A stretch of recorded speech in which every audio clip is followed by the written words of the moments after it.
Salve, tamo no ar, podcast Desobediência Sonora, edição 90. Nessa edição, gravada no dia 8 de março de 2016, na Casa das Rosas, no centro de São Paulo, temos o prazer de anunciar a entrevista com o Comitê de Solidariedade à Resistência Popular Curda de São Paulo. E para acessar todo o conteúdo do Desobediência Sonora, desobedienciasonora.milharal.org e também pelo Facebook e pelo Twitter.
Salve, estamos aí de volta com Desobediência Sonora, edição 90. Hoje o chefinho me colocou aqui, o estagiário, para trabalhar, para fazer a entrevista. E estamos aqui com o pessoal do Comitê de Solidariedade à Resistência Popular Curda de São Paulo aqui. Da hora vocês terem vindo, não, a gente que veio aqui hoje, né? Os estúdios do Desobediência Sonora. Começando aqui a entrevista, a gente queria perguntar do que se trata esse Comitê de Solidariedade à Resistência Curda, como ele surge e tudo mais. Então, o comitê, né, ele é um grupo de pessoas que lutam contra a opressão do povo curdo nesse processo revolucionário de libertação, né, que está em trânsito agora. Então a gente tem uma pegada que é antipatriarcal, anticapitalista, antiimperialista e antifascista. Então são membros, né, quem participa do comitê são pessoas que se identificam com essa proposta e que respeitam a autonomia dos processos políticos, sociais e revolucionários do povo curdo. Então ele foi lançado em outubro do ano passado, de 2015, numa fala que a gente levou lá para o CCS.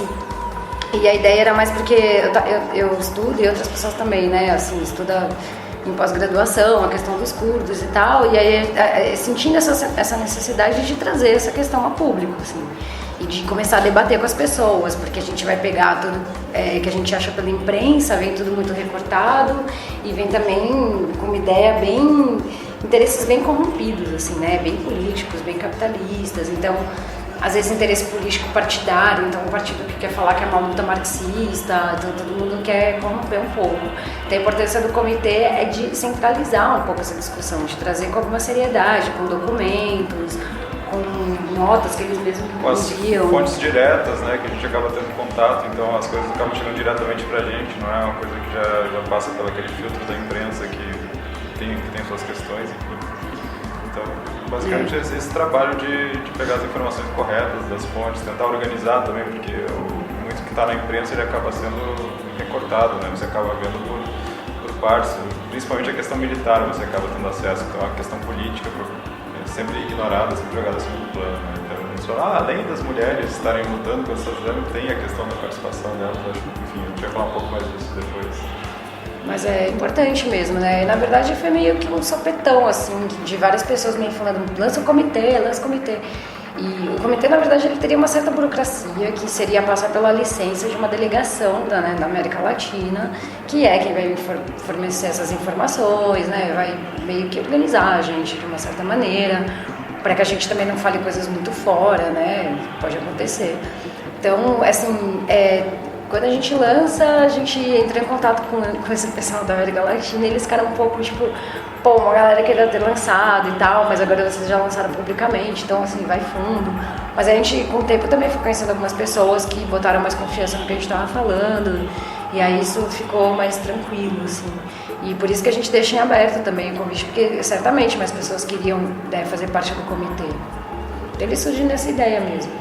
Então, pegando esse gancho aí que vocês fazem, tem outro comitê na América Latina, uma centralização na América Latina, existem outros comitês no Brasil e o que se trata essa centralidade aqui da América Latina que você falou? Que grupo que está dentro disso? Se são só indivíduos? Como que funciona? Então, aqui, por exemplo, no Brasil tem também, já tinha, né, no Rio Grande do Sul e Rio de Janeiro. E Rio Grande do Sul bem ativo, né? Até porque eles estão perto ali, né? Na América Latina, dessa questão geográfica aí que ajuda bastante. E aí em fevereiro lançaram um site que é o Kurdistão América Latina, que é do Comitê de Solidariedade Curda da América Latina, que já está atuando há 3 anos, né? Para organizar esses trabalhos de visibilização e solidariedade com o povo curdo nos países latino-americanos. Então eles são tipo um comitê central para todos os comitês, né, da região.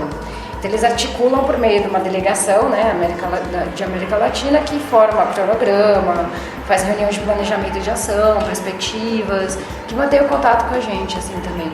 Não, que só na América Latina também tem vários comitês, né? Tem Buenos Aires, tem Montevidéu, eu lembro de ter contato com o pessoal da Colômbia, no Chile tem um que eles fazem meio que, é um comitê que fala tanto da questão curda quanto da questão dos mapuches também. Tem uma galera de Los Angeles que agora também se aproximou meio que também conversa, então tem uma série de comitês aí que estão dentro dessa rede. Articulados, né? E além do trabalho de pesquisa, de trazer para questões além da mídia, qual a atividade que esses comitês fazem? A gente vê por aí vários trabalhos de educação, escolas aí com vocês. O que vocês têm feito por aí em São Paulo ou outros comitês? Né? Então a gente tem que atuar no apoio logístico e político, né, dentro dessa rede de solidariedade que se estende pelo mundo todo. Então, assim, primeiro a gente tem alguns objetivos, que são divulgar a questão curda como etnia historicamente oprimida pelo colonialismo e pelo imperialismo, estudar e compreender e divulgar a Revolução em Rojava e nas outras partes do Kurdistão, fortalecer a solidariedade e apoio internacional às lutas, né, do povo curdo. Aí a gente tem que estudar, estabelecer análise, né, do que é o protagonismo feminino na política administrativa e nesse combate ao ISIS, então, que é estabelecido por as mulheres curdas, e tem também, por exemplo, o estudo da genealogia, que é uma ciência feminista que é trazida por eles. Então a gente tem que compreender as formas de organização política, de autogestão deles como legado para as outras lutas, né, para as nossas lutas também, e estabelecer enfrentamento local também, assim, né, então qualquer pessoa que contribuir ou organização assim, para a opressão, violência e silenciamento da população curda, a gente tem que estar em embate direto. Então, para cumprir isso também, a gente se organiza de uma maneira horizontal, então cada membro, cada pessoa que vem participar vai de acordo também com a sua possibilidade de compromisso, né? O quanto de perna que você tem também para ir tocando isso tudo. O que a gente mais faz, assim, agora a gente vai formar um grupo de estudo, né? A gente tem, na verdade, um grupo de estudos até o momento, a gente quer fazer vários dentro de questões específicas. O que a gente tem até agora é um que estuda principalmente a língua e cultura, né? Que é pelo fato deles serem uma etnia também que sempre teve dentro de impérios, outras nações que eram dominadas por outras etnias. Eles têm um histórico muito pequeno de literatura, por exemplo, de registros históricos da perspectiva deles. Então, esse resgate desses materiais e a aprendizagem da língua é o ponto de partida desse primeiro grupo de estudos. Mas a gente quer, talvez, começar da genealogia, por exemplo, em confederalismo democrático, que são coisas interessantes. E a gente faz, né, essas palestras e debates, isso mesmo, assim, aí em escolas, não ir só em áreas muito centrais, ficar só na bolha, às vezes na bolha anarquista também, sabe? É tipo expandir um pouco, fazer mais uma questão de praça pública, trazer também para as resistências populares também, né? Assim, a gente tem que levar para um público que a gente não faz muita ideia do que é, então tem uma galera que faz menos ainda, assim. E como o comitê é muito recente ainda, a gente ainda está nesse processo de explicar, né, de fazer toda a contextualização do que é essa revolução social curda que está acontecendo, e ainda a gente está no processo de tanto agregar novos membros, como fazer essa ponte com outros movimentos sociais, enfim, outras organizações que também enxerguem que essa questão curda pode trazer algum benefício de aprendizado, alguma coisa que a gente pode olhar para essa luta e reconhecer o que a gente pode aplicar disso aqui também. Então é um processo que a gente está passando agora, então é muito recente, então a gente está ainda nessa caminhada. Além disso também a gente faz tradução, né? Já que tipo, a maioria dos materiais que vão chegando em outras línguas, e aí então muita gente que acaba se aproximando da gente quer participar das traduções, então a gente organiza um pouco isso. E a ideia depois é também ter produção, assim, né, de livro, traduzir livros que são importantes, ter contato com algumas editoras, pra gente difundir da melhor forma possível, assim, né, essa questão. Também de uma maneira pedagógica, assim, sem perder a profundidade, lógico, mas uma maneira didática, assim, sabe, que a gente possa entender isso passo a passo. E já entrando no conteúdo, então, das pesquisas e o que vocês têm traduzido, dá para fazer um apanhado histórico, mais ou menos, de como se dá essa questão curda, como chegou até os dias de hoje, o caminho que percorreu, né? Chegar no confederalismo democrático e tudo mais?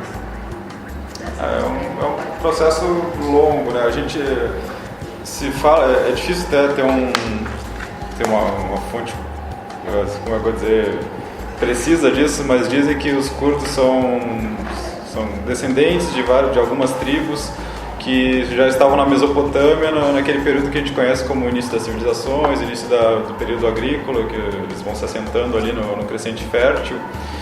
E desde então, inclusive os medos, que seriam uma etnia precedente, eles teriam ajudado a fundar, por exemplo, o Império Persa. De lá para cá eles acabaram ficando ali dentro de vários impérios, estados-nações. Então Babilônia, você tem ali o Império Persa, você vai ter na região o Império Otomano, você vai ter... Isso vai indo e eles vão ficar ali dentro desse território. Muitas vezes eles vão ter alguma autonomia, outras vezes eles vão acabar tentar sendo assimilados por esses impérios, né? Os impérios vão querer impor seu próprio jeito de ser, sua própria etnia sobre os povos curdos. Mas como eles são um povo geralmente de montanha, eles conseguem resistir, as práticas culturais deles vão ficando ali. E um fato mais recente, que define bem a questão da territorialidade, é a questão da Primeira Guerra Mundial, onde os curdos eles participam da guerra, eles ajudam os aliados. Nessa guerra, no final dela, o Império Otomano ele é dissolvido e existe então as grandes potências europeias, elas decidem como esse império vai ser dividido. França e Inglaterra principalmente, eles fazem esse recorte do que hoje são Turquia, Síria, Irã, Iraque, por exemplo. E os curdos que inicialmente iriam ter o seu território, depois de uma organização da Turquia em formar esse Estado-nação turco, os curdos acabam perdendo, a Europa acaba dando um passo para trás, decide que não tem condições de, num pós-guerra ainda, enfrentar novamente a Turquia, e a Turquia acaba conseguindo formar esse Estado-nação. Os curdos acabam ficando sem o Estado, os armênios, por exemplo, também ficam com um pedaço menor do que eles teriam, e ali ficam os curdos com essa barreira de estão divididos entre 4 nações, que é a Turquia, Irã, Iraque e Síria. Então, no século XX, vão ter diversas rebeliões dos curdos por uma busca de autonomia, né? E eles vão sofrer repressão, genocídios, vão sofrer assimilação cultural dentro desses 4 países, cada um vai ter um histórico de repressão. Um ponto importante para entender então a questão da autonomia, que a gente vai falar basicamente da questão de Rojava, que é na Síria, é a fundação no final de 79 do PKK, que é um Partido dos Trabalhadores do Kurdistão, que vai ser formado na Turquia, onde eles inicialmente é um partido marxista-leninista, vai fazer uma luta de libertação nacional muito parecida com o que a gente conhece em vários territórios, como Palestina, enfim. E eles acabam entrando em guerra civil contra o Estado turco. Isso acaba deixando um número muito grande de mortos, isso acaba virando uma grande guerra, até 1999, onde é preso uma das lideranças principais até hoje desse partido, que é o Öcalan. Então, desde então, dentro da prisão, ele meio que faz essa teoria, baseada em diversas coisas, que a gente pode falar até depois do confederalismo democrático, na qual se estabelece essa questão de assembleias, de participação popular, de uma democracia direta, horizontal, enfim. Isso vai sendo aplicado, vai se espalhando pelos partidos de esquerda de todo o Kurdistão, que é essa região onde os curdos habitam. E durante a Guerra Civil da Síria, acontece de ter a oportunidade dessa ausência de Estado, eles conseguem estabelecer ali um domínio deles e eles conseguem botar isso em prática. Então, o que a gente vê hoje, fala de Rojava, que é essa parte curda da Síria, ela é uma questão que ela consegue se estabelecer ali, mas que, por exemplo, na Turquia não se consegue ainda, no Irã também não, no Iraque é uma questão bem diferente, que a gente pode falar depois, enfim. Então, isso é rapidamente assim um histórico. Certo, e atualmente a gente vê bastante falar do Estado Islâmico, né, das batalhas com o Estado Islâmico, o boicote também do governo turco. Queria que vocês falassem um pouco sobre isso e também se existem outros inimigos ali naquela área, principalmente na Síria, né? Aquele balaio de gato. Aquele balaio, né? Na verdade, existem 2 principais inimigos militares, né, que é o Estado Islâmico mais ao sul da Síria e acima da fronteira do Estado turco, que tanto massacra os curdos dentro da Turquia, como eles ficam jogando bombas dentro do território sírio nos curdos também. Para a Turquia, os curdos são terroristas, né? Todos os partidos curdos, o PYD, que é o que atua dentro da Síria, o PKK, que atua na Turquia, são considerados partidos terroristas. Então, esses são os 2 principais inimigos dos curdos, né?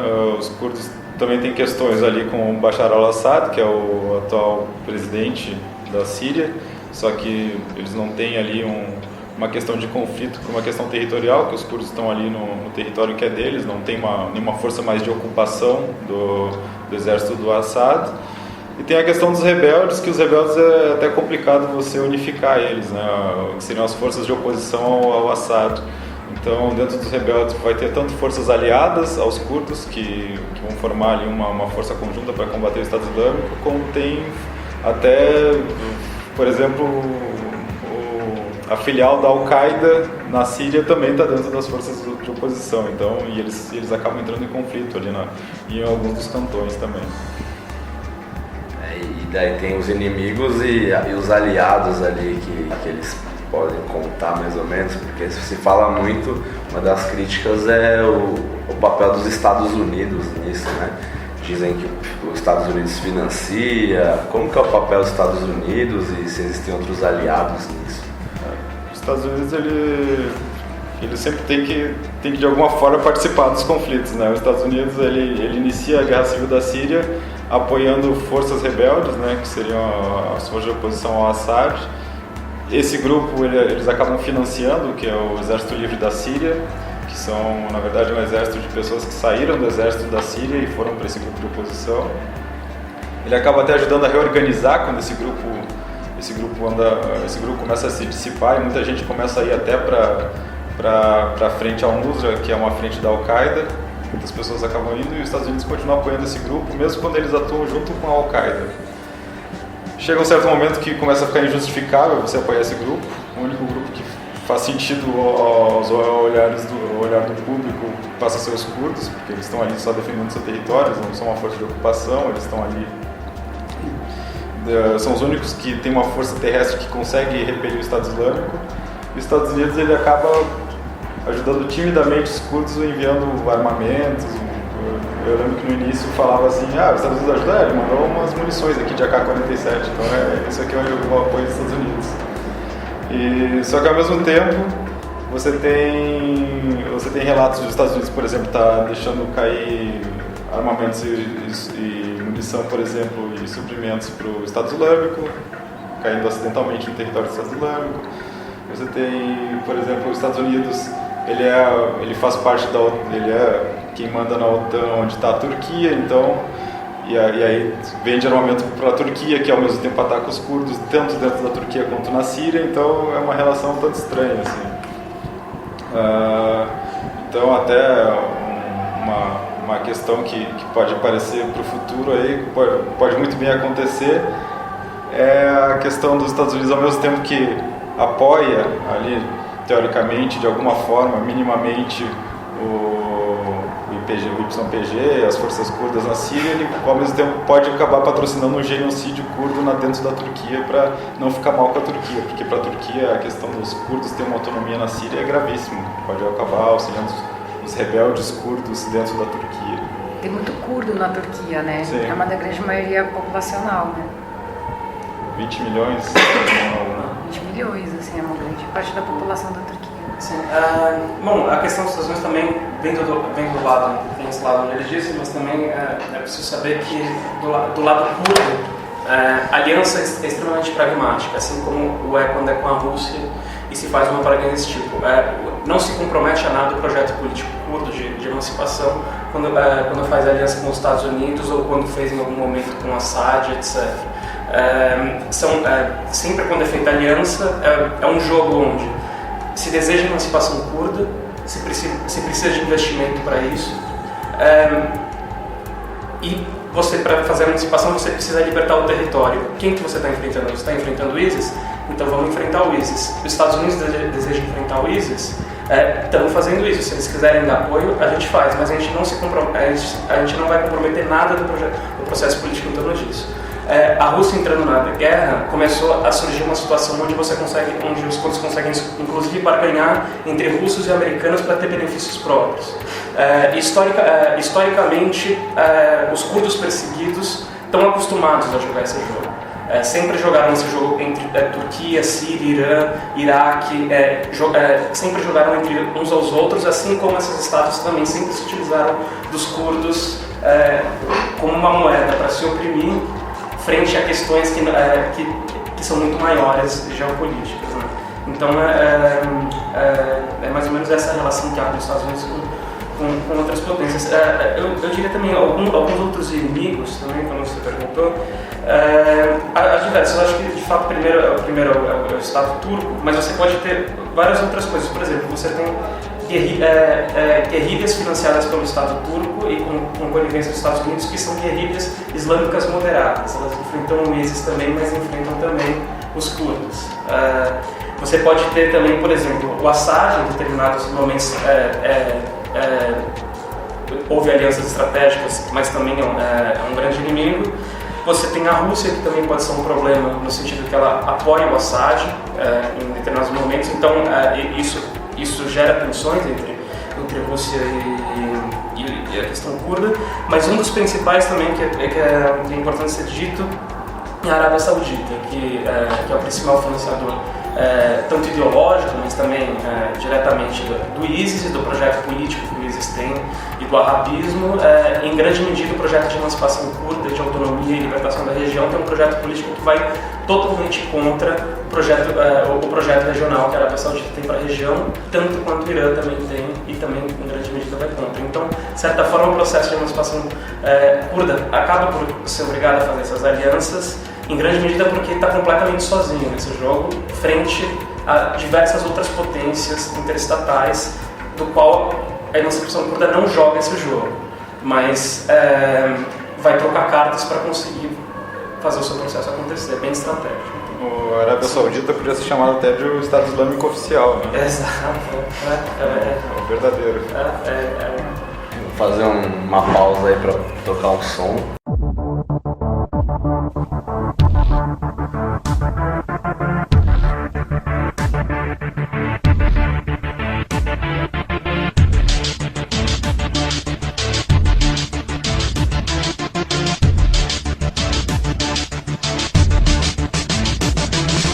ليخن جاريلا ليخن يا باكي والله ديقا برمدن وكي شيران شربكن وكي قران خبردن وكي روبيان بريفينن همش كسي ناترسن دوزا ما ازادية جبو رجع باندمرين جبو كوباني دل ددن جبو قامش وين درجينين جبو عفرين برانازن بنجي بلندان باندكن او جالان تحزدكن كلمة الجنبيات هالا كسبو سرامة كردو دستي ميكا وكردستان والاتي ما رابن برانو رابن بانو رابن دستي خواب هفدن يا باكيرا يكبن دنگا كيدا بانكن كردستان ازاد ليخن ولا قيمة كردستانا سرو قيمة وجلانا يبكي بارزباني قلقاري لا شيريتيانا ولا قيمة كردستانا سرو قيمة وجلانا يبكي بارزباني قلقاري لا شيريتيانا دنگي خواب لنكن يبكي سباسكن هيدج من البيس ام كردش ما بتحسن هجر مناس ناكن بقى دروك بيكسكن بنك شير سالشيان وكيجي مع جيتا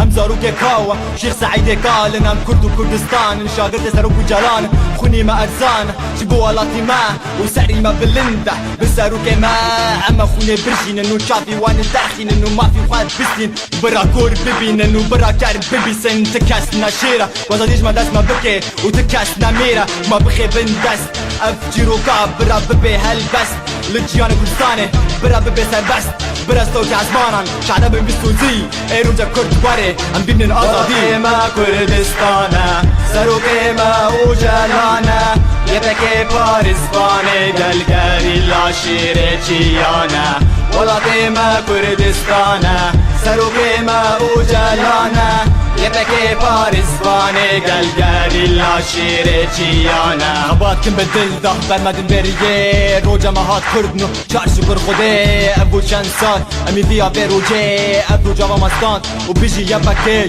بيجي سروق ابو زندان امرالي بيجي قامشلو دستش كو هالسن بيجي كوباني تجمن ناطسن بيجي عفرين كلستان البردل ولا قيمة كردستانا سرو قيمة وجلانا يبكي بارزباني قلقاري لا شيريتيانا ولا قيمة كردستانا سرو قيمة وجلانا يبكي بارزباني قلقاري لا شيريتيانا ولا قيمة كردستانا سرو قيمة وجلانا يبكي بارزباني قلقاري لا شيريتيانا ولا قيمة كردستانا سرو که ما او جلانه یه پکه پارزبانه گلگری لاشیر چیانه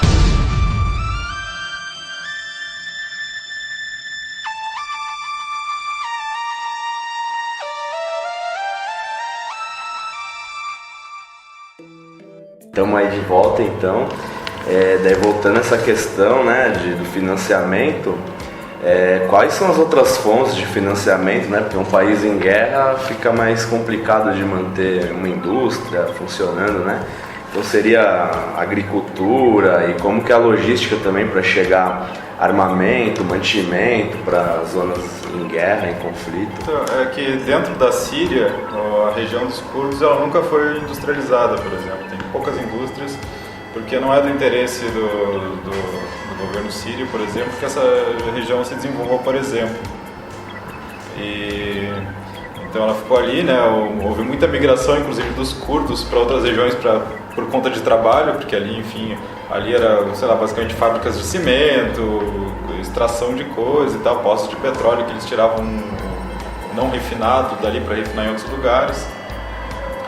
Então, ao mesmo tempo, é um lugar que não é por acaso que a agricultura surgiu ali, por exemplo. Então, eles têm uma grande potencialidade de ali estabelecer uma questão autossustentável, por exemplo, porque ali, se você plantar, você tem tudo que você precisa com a questão que você ainda tem petróleo que não se sabia naquela época, né? Então, o petróleo acaba inclusive sendo quase que uma maldição para eles, porque eles têm mais do que eles precisam. Então, eles estão sentados num poço de dinheiro que potências estrangeiras estão atrás. Então, isso acaba despertando um grande interesse internacional.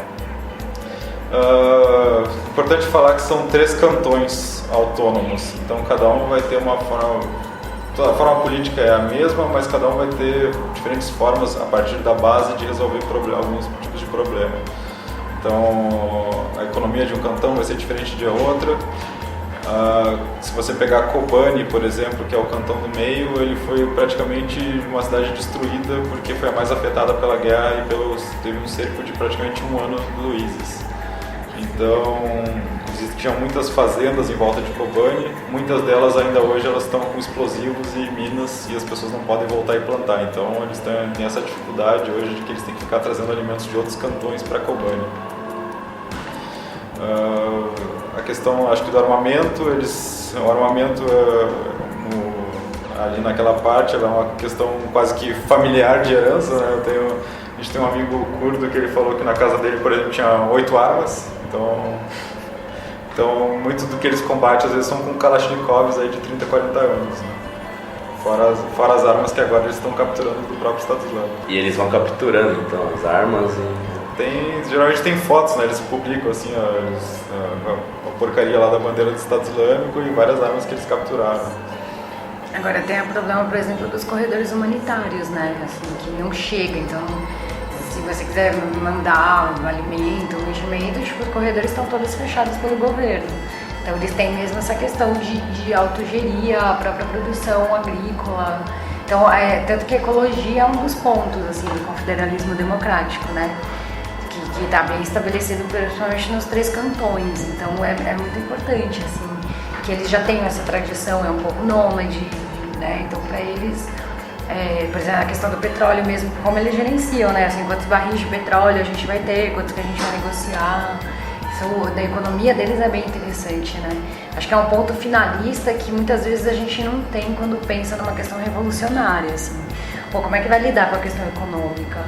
E isso foi muito bem, assim, pensado, né? Muito bem articulado. Bom, aqui no Brasil, no Brasil e no mundo é bastante comum a gente ver grupos anarquistas reivindicando esse processo e daí a gente vê o Putin, essas coisas, e qual que é a influência anarquista de fato nisso?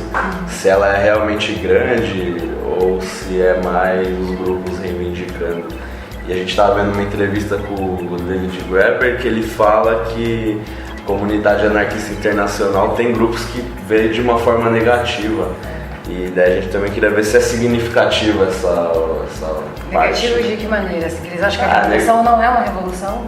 Sim, sim.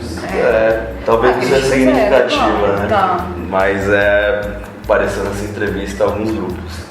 Então, cara, eu acho que isso é uma coisa muito séria, assim. Eu acredito que muita gente está reivindicando esse processo para a ideologia anarquista e querendo nominar, né, que a revolução curda é doutrinária, mas eu acho que é muito mais no sentido de se identificar com essa luta, com a maneira como ela está estruturada, assim, do que uma vontade de se apropriar dessa luta, necessariamente.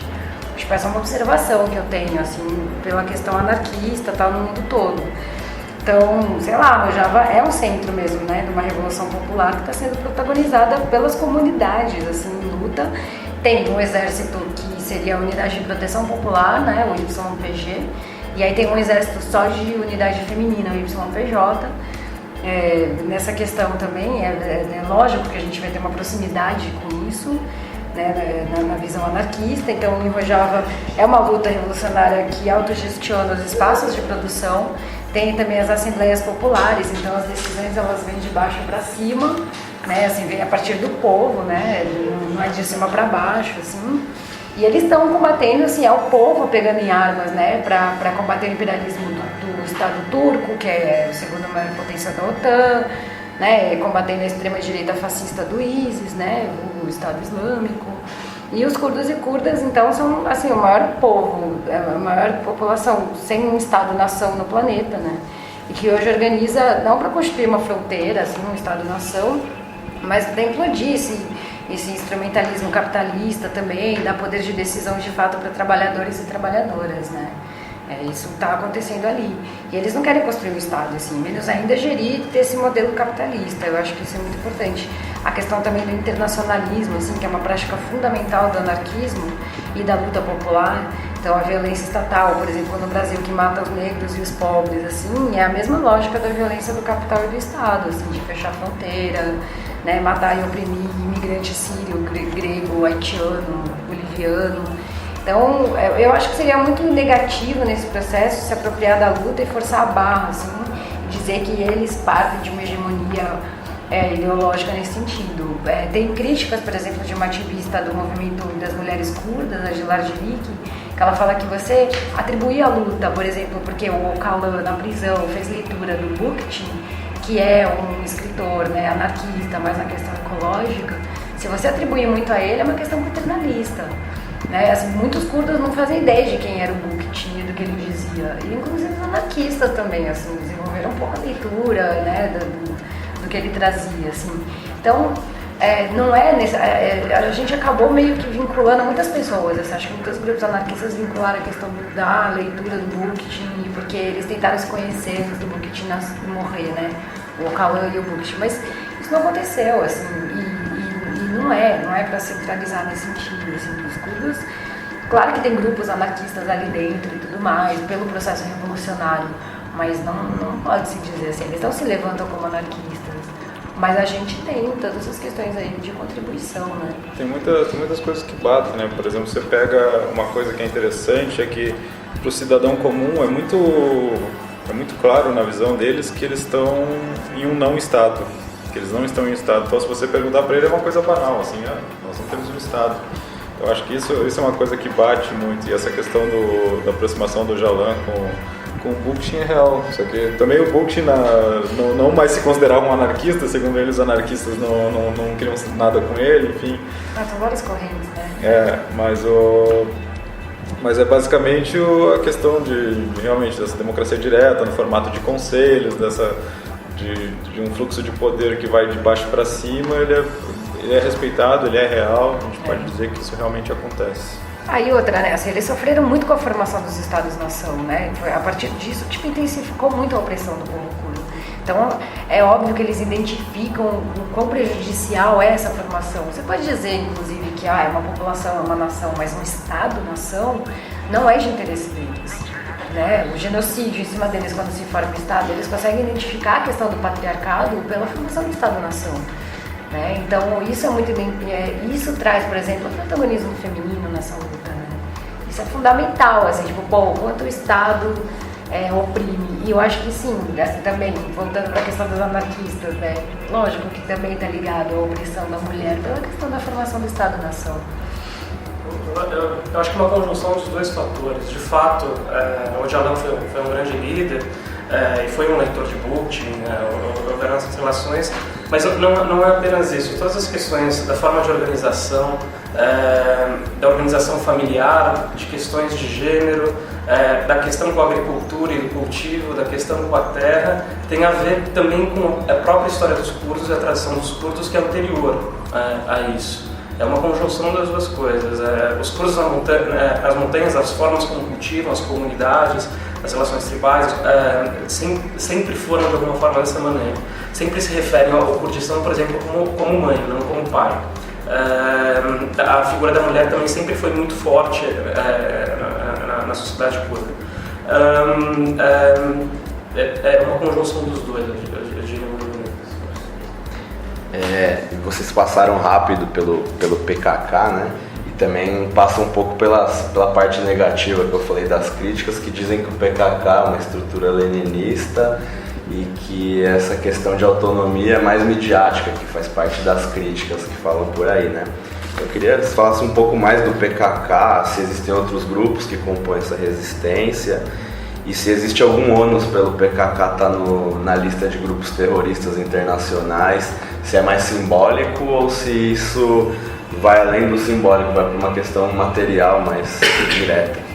Então, o PKK ele surge em 1979 como um movimento social, na verdade. Assim, o Öcalan e alguns companheiros mais próximos dele resolvem formar esse partido em 79 e tal, e num contexto político mais marxista-leninista deles mesmo, né?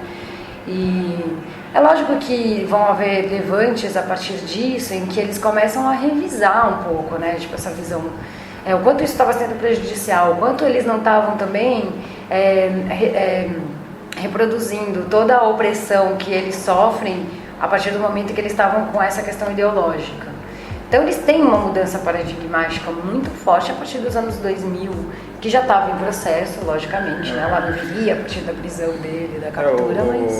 O Öcalan, ele fala que, ele, dentro da prisão, ele escreve essa crítica ao modelo de Estado-nação, que, segundo ele, é baseado nessa questão histórica curda em relação à formação dos primeiros Estados-nações lá na própria Mesopotâmia.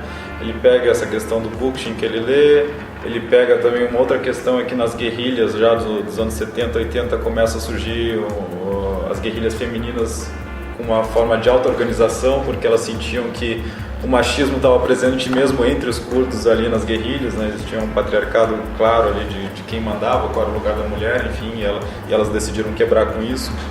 Ele vai pegar essas coisas e vai construir essa crítica ao Estado. Ele vai dizer que o Estado ele é baseado no patriarcado, ele é baseado na dominação de uma classe pela outra, de uma etnia pela outra, de uma religião pela outra, ele é baseado num extrativismo sem fim que vai acabar, obviamente, na deterioração do meio ambiente. Enfim, ele constrói essa crítica e a partir disso vão surgindo essas questões que são paralelas ao Bookchin, e ele vai colocar e os partidos vão acabar abraçando, mesmo ele não sendo mais uma liderança.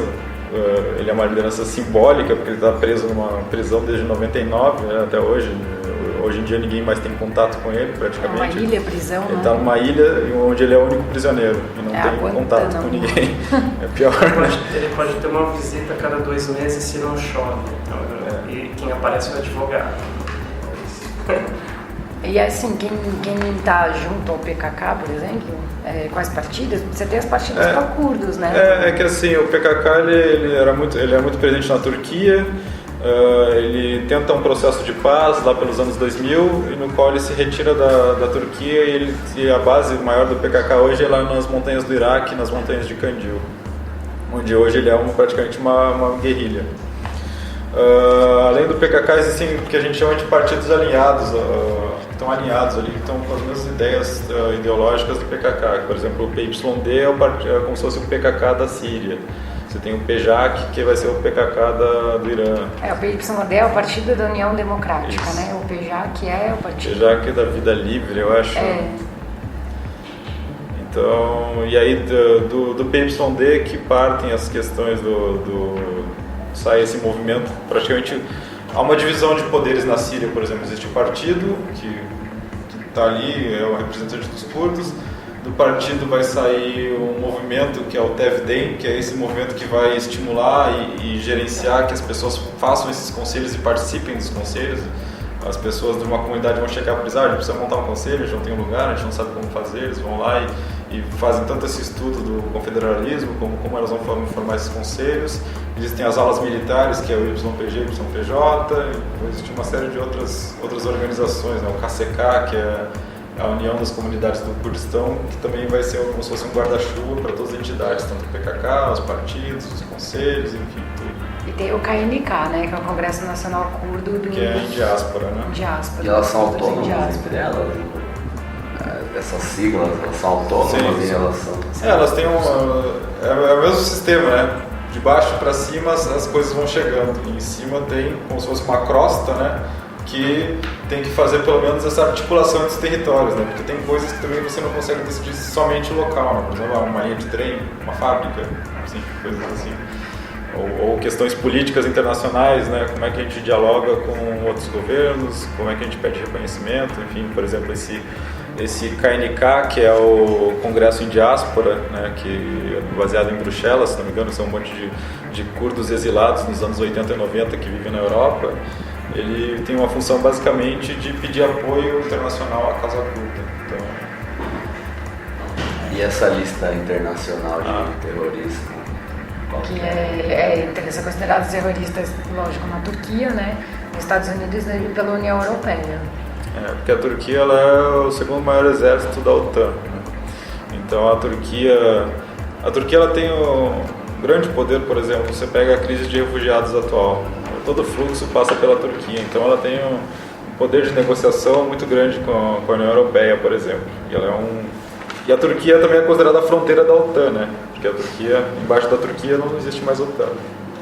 Então, ela tem um poder de barganha muito forte. Então, quando a Turquia ela estipula que o PKK, e ela faz um grande lobby para que o PKK seja incluído em grupos terroristas dos Estados Unidos e da União Europeia. Ele é incluído isso em 97 nos Estados Unidos e acho que em 2001, 2002 na União Europeia. E aí, apesar de o PKK na sua época marxista, leninista, ele ter realizado atentados, coisas assim, a motivação pela qual ele é incluído nessa lista de grupos terroristas é porque ele contraria objetivos da OTAN no Oriente Médio. Essa é a justificativa formal do porquê o PKK é uma organização terrorista. Isso é uma questão que claramente ela não é moral, ela é uma questão política. Você pega um outro exemplo, é o Saddam Hussein. O Saddam Hussein ele era considerado ali uma organização, um estado terrorista, porque ele teve um golpe ali sobre o protetorado inglês que tomava conta do Iraque, até que ele deixa de ser porque ele entra em guerra com o Irã. Ele entra em guerra com o Irã, ele passa a ser um aliado dos Estados Unidos, o governo Reagan vai lá e despeja armas para o Iraque, né?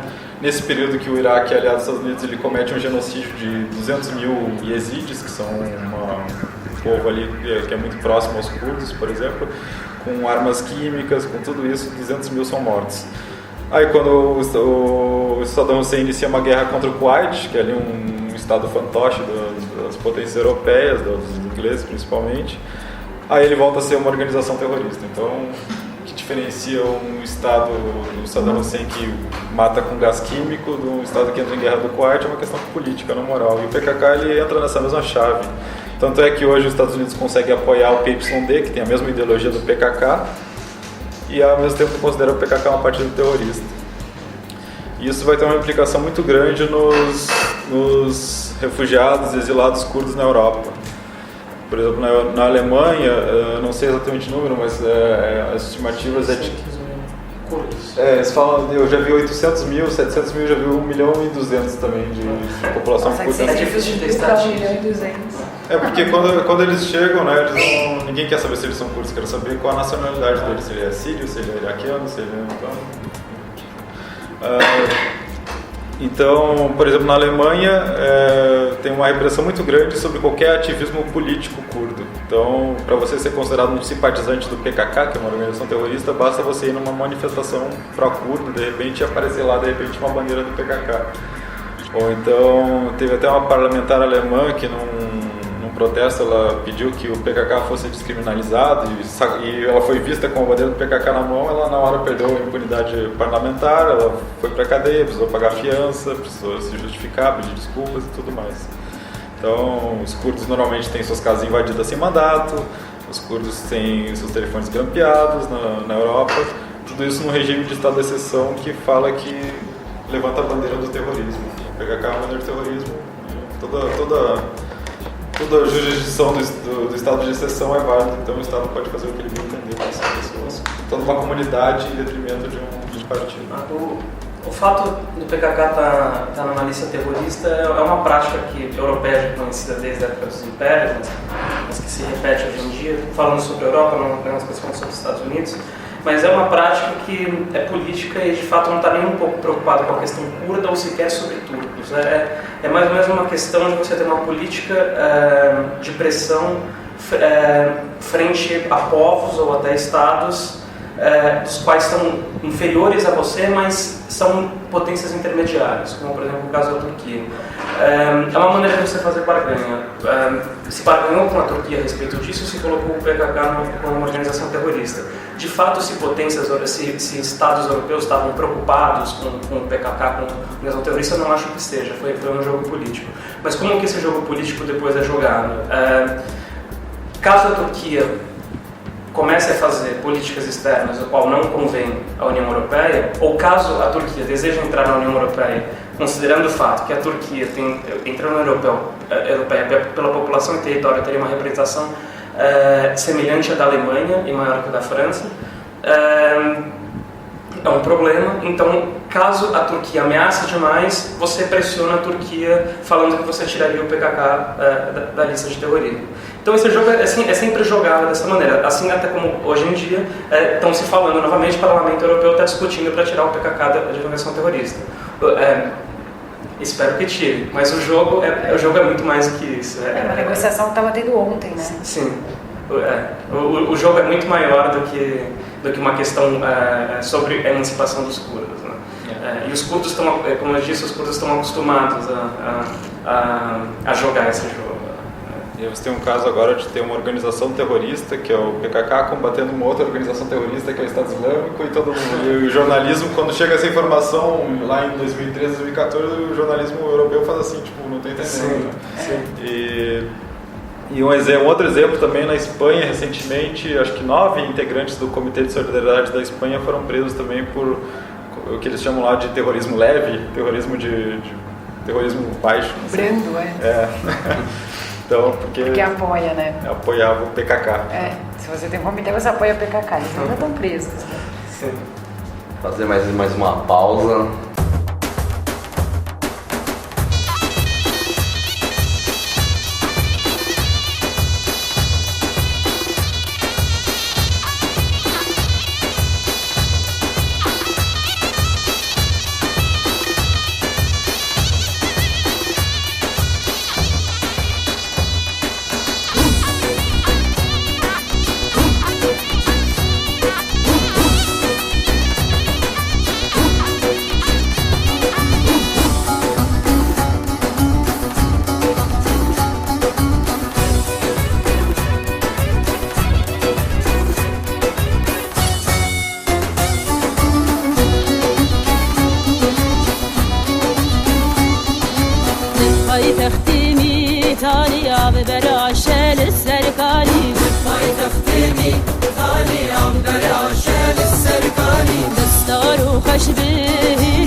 شريتوا رانا نحرب لهم برمغلاجيا لكن شريتوا رانا نحرب لهم برمغلاجيا هاتوا فارس بالنقل بالشي بالشية هاجا بالشي بالشية هاجا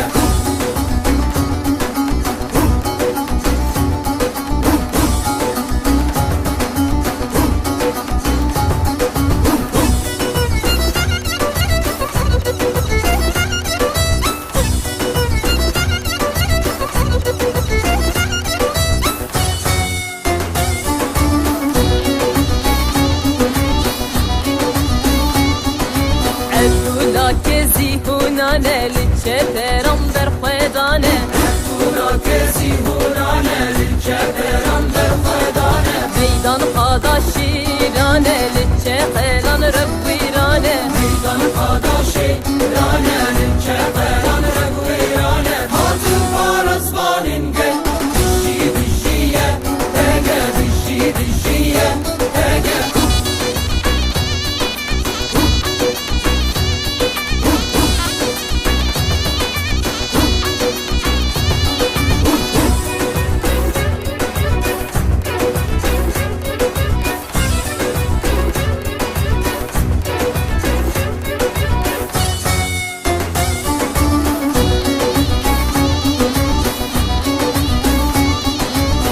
بدانا ضا هول الوشوكاني تي هولي بدانا ضا هول الوشوكاني تي هولي هلا وهلا وهلا جي أشرفي رهلا هلا وهلا هلا جيجر بس هلا هلا وهلا هلا جيجر زيرو رهلا هلا وهلا هلا جرو جابولا هلا هلا وهلا هلا جرو جابولا هلا هلا وهلا هلا جرو جابولا هلا هلا وهلا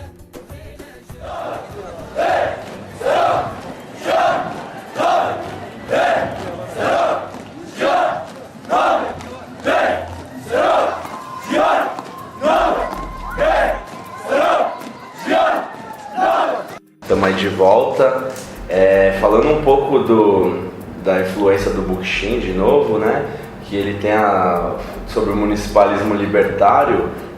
Dá para pontuar alguma diferença, alguma semelhança mais forte do municipalismo libertário com o confederalismo democrático? Eu acho que ele falava muito da ecologia social, da quebra de hierarquias e da participação, da democracia direta. Eu acho que óbvio que quando o Öcalan ele pega, eu acho que ele pega a questão do Oriente Médio, na quebra de hierarquias ele vai incluir essa questão principalmente pela ótica da questão do patriarcado, e por isso surge também essa questão do protagonismo feminino, que eu acho, não sei falar mais, mas é muito semelhante assim, de como é descrito, como funcionariam os conselhos, enfim. Pelo menos eu vejo isso, assim. Vem como municipalismo democrático pelo Bookchin, né? E aí o Öcalan rebatiza para confederalismo democrático, e uma discussão atual é que seria uma autonomia democrática, já que são processos autônomos. Então é bem interessante ver todo esse processo, assim, né? Como isso vai se transformando e vai sendo melhor entendido. E acho que também o principal é que é uma experiência nova, e isso está sendo colocado em prática agora, e muito do que está acontecendo é principalmente da prática e de como eles estão lidando com os problemas cotidianos, do que também a base teórica onde há. Né? Teve um americano que a gente conversou, onde comentou esses problemas cotidianos que aconteciam e como eles se reuniam em pequenas comunidades para descobrir como resolver esses problemas, os quais não estavam descritos, não se conheciam, não se sabiam como resolver. Então eu acho que, como ela disse, é uma progressão. A base pode ser Bookchin, depois hoje ela adapta para a região, para as questões. Eu não sei se é eu não sei se poderia dizer que é uma intersecção direta, se o que o Bookchin diz é o confederalismo democrático do Öcalan. Porque a gente teria que saber exatamente o que o Öcalan leu do Bookchin, né? Isso a gente não tem como saber. Exato, então acho que é uma relação que nem precisa ser feita, né? Mas a prática em si tem muitas novidades políticas que inclusive não estão escritas. Eles têm um lema muito legal, né? Que é poucos problemas, muitas soluções. Putz, isso diz muito, né? Como eles resolvem ali. E uma questão talvez que não estaria, né? A questão militar, por exemplo, né? Que você, por exemplo, você pega o IPG e o YPG e YPJ, eles são como se fossem milícias de autodefesa e que são democráticos também. Então, os líderes dos comandantes, eles mudam a cada 6 meses, eles são eleitos pelos próprios soldados. E um movimento interessante, que além dessas duas milícias, do YPG e YPJ, agora surge uma outra questão, que até esse americano que ele esteve agora em Rojava em outubro, ele estava comentando que cada comunidade ele passa a ter sua unidade de autodefesa também. Então, as pessoas da própria comunidade começam a ser treinadas para que elas possam se defender e isso não depender exclusivamente de uma milícia separada da sociedade. Que isso seria uma barreira contra um possível autoritarismo no futuro. E isso passa a ser também uma estratégia de abolição futuramente da polícia. E a partir do momento que todo mundo é treinado ali para ter sua própria autodefesa.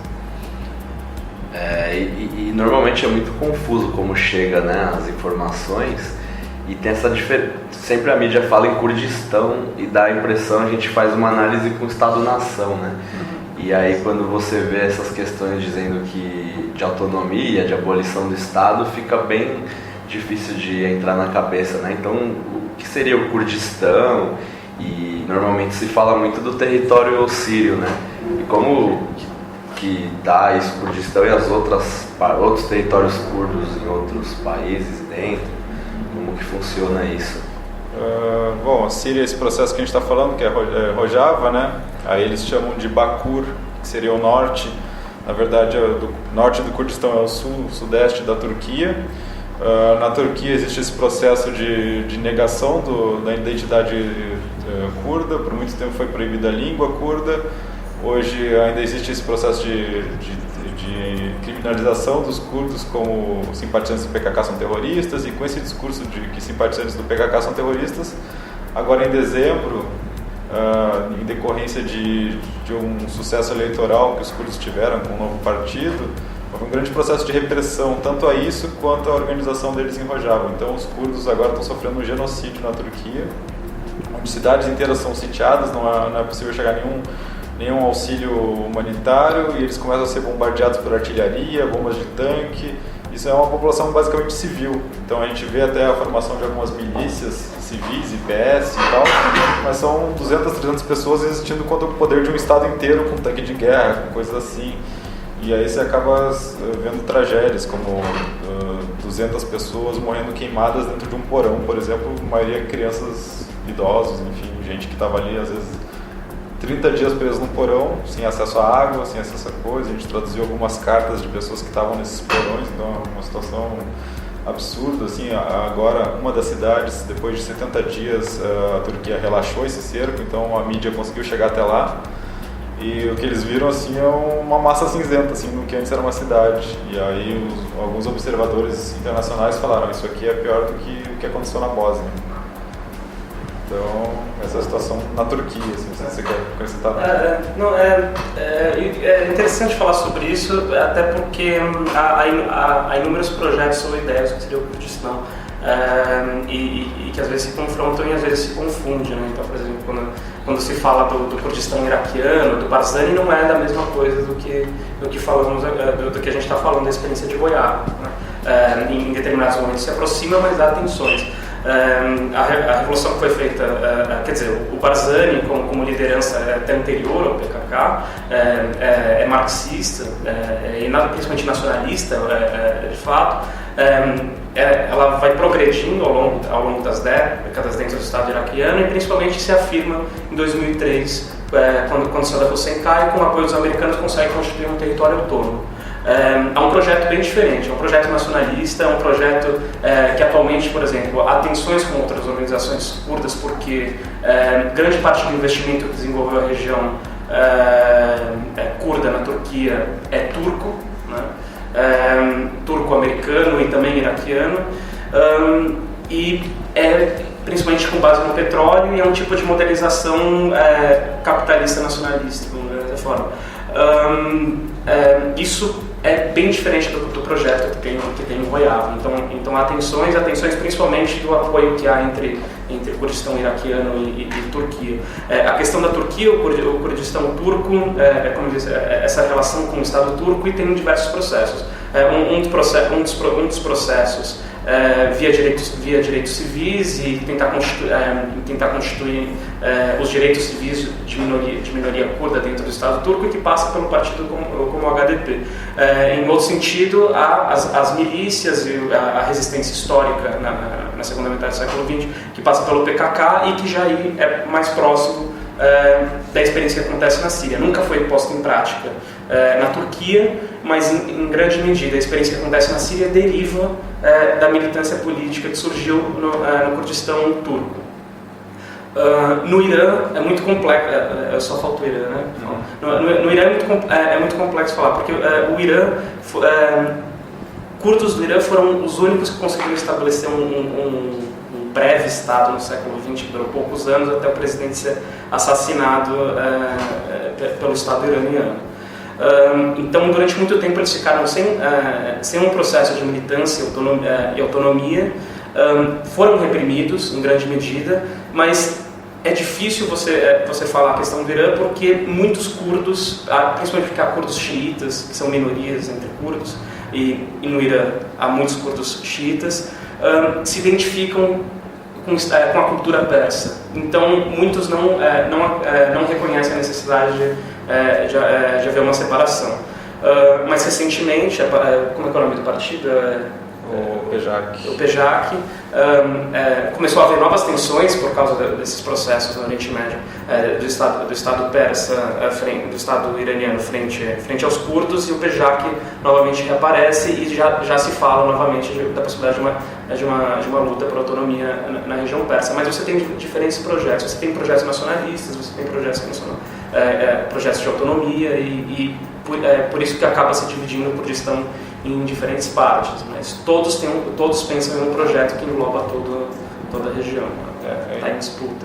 O Barzani no Iraque gostaria que o Kurdistão fosse um país, um Estado-nação, né? Ele tem essa parte do Iraque, ele gostaria que todo o Kurdistão seguisse o projeto dele. Os curdos da Síria, eles imaginam não um país, mas sim uma democracia que se estendesse e derrubasse fronteiras, né? Inclusive, em alguns momentos eles vão falar que isso não é um projeto dos curdos, isso é um projeto dos curdos, com os árabes, com os assírios, com todos, e que isso poderia ser um projeto de paz finalmente para o Oriente Médio, que ele sofreu essa divisão artificial feita pelos países europeus. Mas acho que é importante falar que também na Turquia existe sim essa questão dos conselhos, da democracia direta, só que infelizmente eles não conseguem estabelecer uma autonomia por conta da repressão do Estado, né? Então, esse mesmo processo que enrojava dos conselhos e tal, eles tentam fazer isso no sudeste da Turquia, eles têm ali suas decisões comunitárias, eles inclusive declararam autonomia, mas enfim, entre declarar e o Estado aceitar são duas coisas totalmente diferentes, né? Mas essa é a situação. Tem a Turquia, inclusive, processos que acreditam na possibilidade de uma saída como plebiscitos na Catalunha, na Irlanda, etc. Então, que acreditam nessa via. Tem dentro da Turquia diversas vias, tanto institucionais como não institucionais. Sabe por que eu acho que a gente confunde assim quando a gente ouve Kurdistão? Porque é uma questão histórica mesmo, assim, eles já estavam nessa região. E aí formam os países, né? Há essa divisa por tratados e pós-Primeira Guerra Mundial. Então, assim, eu também tive esse estranhamento, assim, tipo, eles estão chamando, quando eu comecei a estudar, né, de Kurdistão. E aí você vê como eles falam, assim, o Kurdistão do Norte, quando vai se referir à área onde está a Turquia. Eles evitam falar o nome dos países, né? Então, eles vão falando por Norte, Sul, Leste, Oeste. E que Rojava, né, é o Kurdistão. Oeste. Quer dizer, né, o nome Rojava quer dizer Kurdistão do Oeste. Então isso é legal, por isso que a gente precisa ter mesmo uma base do contexto histórico, geopolítico deles, para entender por quê, né, o que se forma hoje.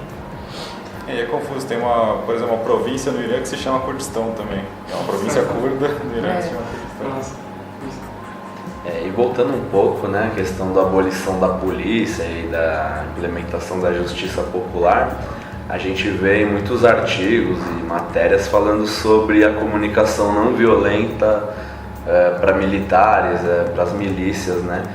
Em que grau isso é cultivado? É importante, tem alguma importância ou é só algo midiático mesmo que chega pra gente? Cara, a questão da comunicação não violenta, ela é usada para negociações, na verdade, né? Assim, de tratados, quando você tem que tratar uma questão internacional e tudo, então é usado como chama? Tem vários meios pacíficos de resolução de controvérsias. De conflitos. Aqui a gente tem resolução de conflito, né? Por exemplo, você tem aqui na relação com o Morro pessoas que fazem mediação de conflito e é o uso da comunicação não violenta. Assim. Eu não sei especificamente se isso está... O que eu tenho certeza assim, é que a gente tem agora alguns relatos de estrangeiros que vão treinar com o YPG e tem lá o dia a dia. Mas o que eu vi é que, além das questões militares, todos passam por questões teóricas de confederalismo democrático, de feminismo, que tanto as milícias femininas e masculinas passam. E tem essa questão de resolução de conflitos. Eu sei mais de, por exemplo, que como eles tomaram essa porção de território, as comunas e os conselhos passaram a decidir com uma espécie de tribunais. Então, as questões relacionadas a conflitos de, por exemplo, de terra, de território, de questões que seriam legais, passam a ser decididos pelos conselhos. Agora, se o exército, se as milícias passam por um treinamento de comunicação não violenta, a gente ainda pelo menos eu não cheguei a ter essa informação. A gente não teve acesso direto. Eu acredito que não seja midiático não, assim, porque tem uma efetividade a comunicação não violenta e muito provavelmente parte da resistência deles é por ter efetivado isso. É importante falar que eles não se colocam como um exército, eles não se colocam como uma força ocupante, né? Eles se colocam sempre como uma milícia de autodefesa. Então, sempre que você vê uma ofensiva, que é o termo usado para quando eles vão entrar em um território, é para libertar esse território, por exemplo, de um Estado Islâmico. E aí surgiram algumas controvérsias com a Anistia Internacional sobre a relação do deslocamento de alguns moradores árabes de algumas vilas. É uma informação que a gente não... porque tem um debate que está acontecendo, se isso realmente aconteceu, se essas pessoas elas estavam ali e elas eram do Estado Islâmico, se não eram, enfim, tem essa questão que a gente vai ter que saber, vai ter que descobrir num processo de guerra, né, se isso é real. Mas considerando que, por exemplo, a Anistia Internacional é muito institucional, né, então, assim, de que ponto ela vai partir? Eu acho que a gente também tem que considerar a crítica por esse lado, né. A gente também não pode ignorar. E mesmo foi um relatório da Anistia que a Anistia não confirmou. Ela disse que ela não conseguiu ter acesso, mas ela disse que aconteceu, isso nunca foi verificado. Acho que no próprio relatório a Anistia diz que não foi verificado. Mas assim, às vezes é até interessante você ver, né, quando existem ofensivas do YPG, eles, por exemplo, liberam corredores para que o inimigo saia, por exemplo. Isso é uma coisa que você não veria no exército comum. Eles têm prisioneiros do Estado Islâmico. O Estado Islâmico praticamente não faz prisioneiros, né? Eles executam ou escravizam. Então, o YPG tem lá seus prisioneiros, mostra eles entrevistando, falando os caras, os prisioneiros. Acho que aquele documentário da BBC tem eles entrevistando um prisioneiro do Estado Islâmico. Mas com uma preocupação humanitária também, né, de tratamento dessas pessoas. E outra coisa que é bastante importante nessa questão, que até chegou aqui no Brasil muito por isso, é o protagonismo feminino nessa resistência, né? Você fala um pouco pra gente sobre isso, né? Como que se dá esse protagonismo e se é mais no território sírio mesmo ou se em outras partes do Kurdistão, né? Como se pode dizer isso, tem também essa questão. Então, esse é um dos pontos mais importantes mesmo, assim, dessa revolução que tá em marcha ali no Kurdistão, né? É o cerne político, assim, deles é ter a questão da mulher. Tanto que eles têm um lema que é: se as mulheres não forem livres, a sociedade também não será. Então, partindo disso, por exemplo, eles formam, por exemplo, as assembleias, né, locais, assim, as comunas e depois as assembleias, todas essas localizações menores, assim, de reunião entre o povo. Eles sempre têm uma representação 50% entre homens e mulheres. Então, se tem um cara que lidera aquela discussão, tem que ter uma mulher também que lidera. E isso vai, então, subindo até a questão dos parlamentos. Então, até na participação parlamentar e partidária também, tem que ter uma mulher para cada homem, né? A cota 1:1. Inclusive, uma companheira aí falou pra gente que eles nem citam como cota, porque cota você estaria então dizendo que sabe, não naturaliza que a mulher também participe, né? E, tipo, a gente tá incluindo ela aqui. Tipo, não, assim, é um fato ter sempre uma mulher a cada homem. Pra gente chegou uma questão muito errada, que é a questão militar, assim. E aí, pro Ocidente, de uma maneira geral. Claro que chamou a nossa atenção ver aquelas mulheres na frente de luta, e aí você vê elas lá com os brincão, né, assim, super, uns relojão, e aquelas baita armas, assim, deu um baita fetichismo mesmo na galera. Um fetichismo sexy, assim. Então, tem relatos de revistas, assim, editoriais de moda, que estavam lá fazendo a mulher, sabe, seja mulher curda, use roupas militares e Teve tal. uma coleção da H&M, eu acho que eles lançaram o macacão, assim, das mulheres. Das mulheres curdas, né, que é um macacão mais antigo e tal. Então isso assim, é bem complicado, né. Elas têm essas cotas, então, por exemplo, elas têm as malajins, que são as casas só de mulheres, dentro das comunas. As malajins são para discussões só das mulheres. Então eles tentam, por exemplo, em Amed, elas têm relatos de construção de aquelas mulheres mais velhas que ficaram a vida inteira em casa, sendo oprimidas pelo marido e tudo mais. Vamos criar, então, postos de trabalho. Não é assim, vamos competir um posto de trabalho com o homem. Vamos criar um posto de trabalho para essa mulher. O que ela sabe fazer e como que a gente pode aproveitar isso para a nossa gerência autônoma e econômica. E as questões também, por exemplo, de violência. Então, se um cara é acusado de cometer violência com a mulher, ele é afastado do cargo que ele tiver. Se é um cargo administrativo, não é essa coisa de isolamento e vamos punir e tal, não vai para esse lado, mas vai para o lado sim vai ter um afastamento, entendeu? Não dá para esse cara continuar numa questão administrativa ou que seja militar se ele tem esse histórico, né? Não precisa nem ser comprovado, assim, eu acho que a gente está anos-luz atrás ainda com essa questão, por exemplo, e é um feminismo que realmente vai ser muito exemplar para a gente, né? Elas estão combatendo, assim, então, também o pensamento autoritário, assassino e patriarcal do Estado Islâmico e o genocídio que é promovido pelo Estado Turco, né? Elas estão diretamente indo contra isso, pegando em armas, mas além disso também elas estão armadas de ideias, assim, né? Ideias de liberdade, de solidariedade, de transformação radical da sociedade. E tem uma carta que hoje é 8 de março, né? Então é muito legal a gente estar falando disso, assim, muito bom. Teve uma carta que foi lançada, então, hoje, assim, por uma combatente, a Ferazin Berfin, falando sobre 8 de março, ela fala: estamos resistindo contra os membros do ISIS e vamos continuar até o fim. Chamamos todas as mulheres para aumentar a força e quebrar o silêncio sobre esses massacres. O dia 8 de março é uma data importante para as mulheres, foi criada pela resistência de todas as mulheres no mundo, todas nós devemos tomar as ruas. Com as mulheres curdas, cada dia é 8 de março. Tomamos consciência de lutar contra a mentalidade dominante. As mulheres curdas pagaram um preço muito alto. Elas tornaram-se símbolo da resistência das mulheres em todo o mundo. Devemos resistir em todas as áreas da vida. E agora estamos na linha de frente para lutar contra os membros do Daesh, do ISIS, né? Nós devemos a nossa palavra ao povo. Vamos continuar a resistir até a vitória. Nos anais da história, as mulheres foram consideradas a deusa da liberdade e da igualdade.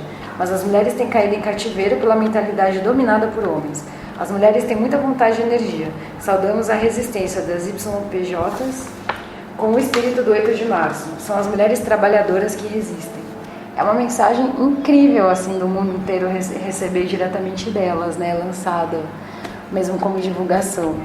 Além disso, tem um estudo que é esse estudo mais científico do feminismo, que é a genealogia, que Gin, né, é a vida, é a mulher, né? Curumãe, é isso? Curumãe, na língua, uma das línguas ali.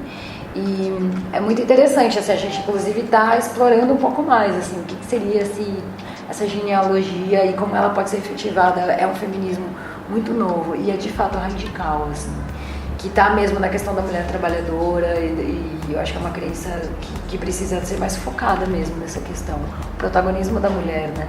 Agora a gente tem um pouco observado mais mulheres mais ativas e protagonistas em movimentos sociais aqui e tudo mais, e todas muito influenciadas e estimuladas, assim, o que é, né, o que elas estão fazendo, como que elas conseguiram isso. Bom, é um processo de feminismo ali que vem desde 1960, tem aquela frase assim, né, que você leu ali, achou que elas não estavam lendo a Judith Butler, achou que elas não estavam lendo as feministas. O Cauã leu as feministas também, leu muita. Eles têm acesso a essa literatura, isso não vem do nada, né? É legal, assim, eu acho que a gente tem que ter esse foco mesmo, esse protagonismo. Eu acho que é legal na organização política que todos os conselhos são divididos em uma população de 300 pessoas. E sempre que existe um conselho local, existe em paralelo o conselho só das mulheres. Então, quando um conselho toma uma decisão que pode afetar a vida das mulheres e as mulheres discordam disso, a resposta final fica com as mulheres. Então, isso acho que é interessante para a gente pensar. Vocês mencionaram também que eles talvez lessem Judith Butler e tal, e o feminismo bem radical e avançado, né, lá. Outras questões de gênero, a comunidade LGBT tem essa questão, eles tratam, como que tá, se tem alguma coisa que está acontecendo em relação a isso? A gente está muito querendo saber também, especialmente em Rojava. Até agora a gente não conseguiu relatos ou alguém que se identificasse como LGBT que escrevesse como é o cotidiano lá. O que a gente consegue saber, por exemplo, na Turquia, onde tem esse partido que é uma representação parlamentar que conseguiu um sucesso eleitoral e foi totalmente reprimido e tal, é que é um partido assim que ele une várias pautas de esquerda, incluindo a questão curda, que inclusive tem essa questão, tem essa discussão, e que a gente sabe que, por exemplo, uma mulher transexual participou das eleições, por exemplo, para uma prefeitura na Turquia, nas últimas eleições. Acredito que eu não tenha conseguido, porque, enfim, existe um feudo ali de partidos nacionalistas, enfim. Mas em Rojava realmente é uma coisa que a gente está querendo estudar, está querendo saber, porque ao mesmo tempo existe essa questão da libertação da mulher, a gente quer saber se o mesmo se aplica à questão dos LGBTs, enfim. E voltando um pouco agora à questão organizativa do comitê, normalmente quando tem esses comitês de apoio espacialmente distante, fica a questão, né? Quais são as principais ajudas que isso pode dar para essa luta, né? Tem os exemplos do Vietnã na época, né? Qual que é o principal objetivo nesse momento de vocês, os próximos passos que vocês estão pensando? Então, é legal entender que o comitê ele é formado por militantes que são de outras organizações e movimentos sociais, assim, diversos, né? Ele não tem uma hegemonia dentro do comitê, assim. E essas pessoas não podem perder o senso crítico, assim, em respeito pela autodeterminação do povo curdo, assim, né? A sistemática de luta de sobrevivência e liberdade deles. Isso é um foco que a gente tem que ter muito, muito nítido, assim. Então, tipo, nesse momento que a gente está falando aqui, eles estão precisando do nosso apoio, né? Do apoio do mundo todo, assim. E a gente não está falando de um exercício histórico de compreensão, assim, e uma posição mais ativa, assim, de construção de um futuro, né? De uma rachadura do sistema capitalista e de uma esperança. Você, então, pode pressionar governos, por exemplo. Teve, então, o ato do 6 de março, que é um ato mundial, ele foi puxado principalmente pelas pessoas que estão ali no Reino Unido, né, na Inglaterra, e para pressionar, porque o primeiro-ministro Cameron, né, ele estava dando algum apoio ali à Turquia e manifestou um certo apoio, então eles resolveram explorar essa questão da violência que a Turquia, o massacre que a Turquia está cometendo atualmente, né, com a população curda. Eles fizeram um ato nesse dia com 10 mil pessoas, ali é uma coisa bem notável, assim, de se acontecer. Né, eu vi as imagens, a gente acompanhou aqui, foi bem bacana. Aqui no Brasil a gente não tem perna para organizar algo nesse sentido, por exemplo, um ato. A gente vai ter um dia que é o 1º de novembro, que é um dia mundial de apoio entre todos, que vai ser bem importante, então a gente tem que caminhar até ali. E aí é isso, assim, reconhecer, 6 de março a gente não tinha nada ainda, a gente tem estrutura para fazer um ato, seria um tiro no pé, né? Fazer alguma coisa nesse momento. A gente fez um filtro, uma campanha Facebook, né? Facebook tá pegando aqui, né? Então, às vezes uma pessoa vê ali o filtro, aí vê perguntar o que é, tem uma efetividade disso. A gente tem um trabalho principalmente de divulgação, de difusão do que está acontecendo ali. Acho que é fundamental, tendo em vista que você vai abrir o jornal e quando você lê uma matéria que relaciona os curdos, se citar os curdos, provavelmente vai estar bem equivocado. Vai trazer um contexto muito nojento. Então não dá. Ou não vai trazer, né? Ou não vai trazer. Quando se comentaram, uma questão que apareceu, uma criança curda morreu afogada. Se para por aí. Uma criança curda que veio da Síria morreu afogada, algo assim, mas não se fala. O caso desse menino, que morreu, tipo, era curdo, ninguém falou, tipo, 4 dias depois eu não falar que ele era curdo, sabe? Tipo, E quando falam apenas isso, era curdo. É curdo, e aí Mas não o que traz a questão. significa isso? Acho que é muito por desconhecimento, né? Tem... Mas eu acho que das ações, acho que também tem outra coisa que acho que a gente estava comentando, de aproximar também com movimentos sociais daqui que têm questões semelhantes, né? Então, por exemplo, a repressão dos curdos dentro do Estado turco historicamente, as repressões policiais, perseguições ou criminalização de organizações, em grande medida a gente está tentando pensar em igualar com pautas daqui, né? A lei antiterrorismo, a repressão policial, o genocídio da população preta, pobre e periférica. Tem semelhanças que podem se aproximar dessas lutas e botar em contato, inclusive, esses movimentos sociais. Acho que também dos Tapajós, você teve um exemplo de... A gente está tentando, né, agora organizar uma coisa junto com as mulheres do Comitê Paulista de Apoio aos Tapajós, para trazer a questão, poxa, são 2 grupos nativos ali, e como que essa violência está acontecendo. A gente está em diálogo, porque a gente não pode ficar comparando também, mas assim, vamos se unir, sabe? Vamos trazer essas 2 questões aqui, vamos difundir o que isso está acontecendo, né? E é interessante trazer a partir da mulher, né? Assim. É legal que esses comitês tenham uma participação feminina grande, sabe? Tipo, tem reuniões que a gente fala, já mais mulher, que legal. Lógico, né? Porque tem essa questão do protagonismo e tal.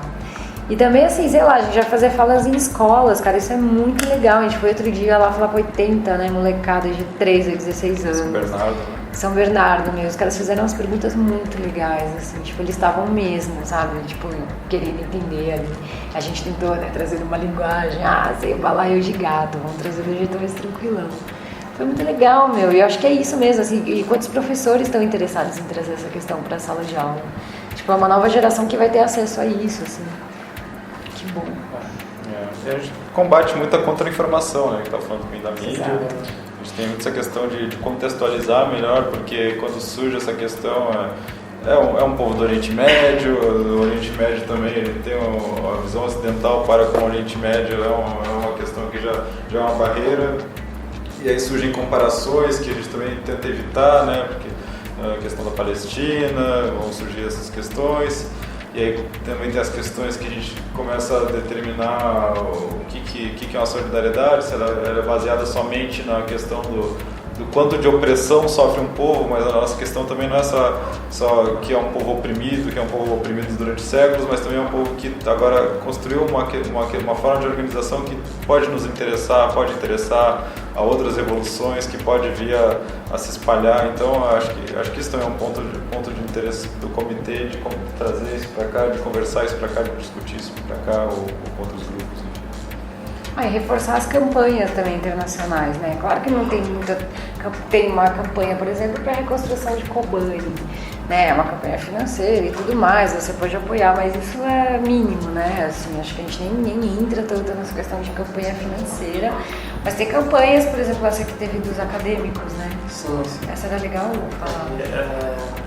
Por volta de 1.200 acadêmicos foram presos na Turquia por condenarem as ações do Estado turco nas regiões curdas da Turquia e também dos bombardeios na Síria. A gente viu, né, o Chomsky, pessoas de renome falando. E aí, depois que eles foram presos, teve uma campanha internacional de diversos nomes, a Judith Butler, o Chomsky, diversos nomes, do mundo inteiro condenando essa ação e pressionou o Erdogan. O Erdogan, inclusive, deu declarações a respeito disso. Acho que ele saiu tratando com o Chomsky, né? Ficou isso. Ficou lá, batendo boca com o Chomsky.